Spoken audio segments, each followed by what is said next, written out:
최근에 이제 핫하잖아요. 그 승리 게이트로 터진 나 찍고 있나? 정준영 몰카. 한마디로 불법 촬영물 유포 및 공유가 어떤 법률에 위반이 되는지, 또 이게 우리 실생활에서 우리에게도 어떻게 적용될 수 있는지에 대해서 얘기를 해보려고 합니다. 이제 사실 보통 이제 성인 남성들이 이제 위챗이나 카톡으로 경각심 없이 그냥 주고받잖아요. 사실 음란물 같은 거. 그 중에서는 되게 그냥 일반적인 음란물도 있고, 예를 들어서 합법적인 음란물이라던가 아니면 불법 촬영물도 그런 것도 있는데, 사실 이게 되게 그냥 아무렇지 않게 주고받는데, 그게 이제 법적으로 분쟁으로 번지지 않으면 딱히 문제될 게 하나도 없지만, 진짜 그게 사람 일이라는 게 모르는 거잖아요. 또 이제 예를 들어서 저 주변에도 여자친구라던가 그냥 잠자리를 갖는 이성이랑 사진을 찍고 공유하고 이런 친구들이 있는데, 그런 것들이 사실 되게 문제가 되면 정말 그냥 일반 문제가 아니라 성범죄로 성범죄로 처벌을 받는 거기 때문에 되게 이런 부분에 대해서 경각심을 가져야 된다고 생각해요. 예를 들어서 좀 이번에 정준영 터진 그 사건만 봐도 이제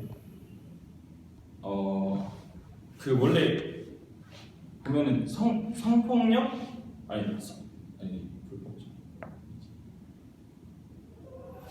성폭행, 이거 보면서 할게요. 이게 너무 내용이 길어가지고.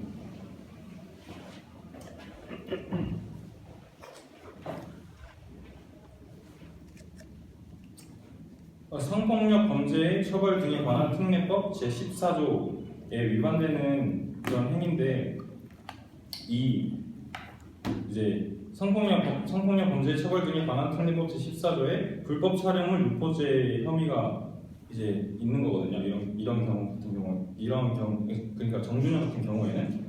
근데 이제 보통 저희가 이제 공유하고 그런 이제 다운받아서 보고 친구한테 보내주기로 하는 그런 영상 같은 경우에도 사실 이제 그게 불법 촬영물이기 때문에 불법 촬영물 유포죄 혐의가 있는 건데, 이제 그걸 판별받는 기준이 살짝 애매해요. 예를 들어서 몰카더라도 변호사의 역량이라던가 아니면 그 영상에 좀 예를 들어서 영상으로서 받는 수치심, 예를 들어서 몰래 찍은 대상이 받는 수치심에 따라서 이게 그냥 불법 촬영물이 될 수 있고 그냥 일반 음란물이 될 수 있단 말이에요. 근데 만약 이게 불법 촬영물로 속하게 되면 그렇게 판명이 돼버리면 이거는 성범죄예요.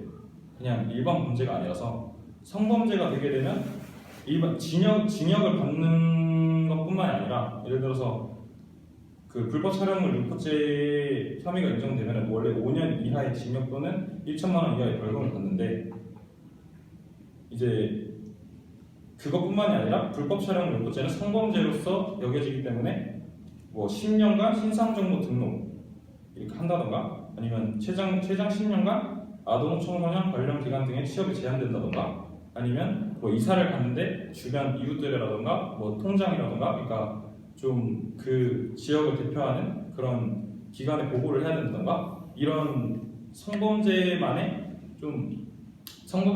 판별이 났을 때 만약 받는 불이익들이 있단 말이에요.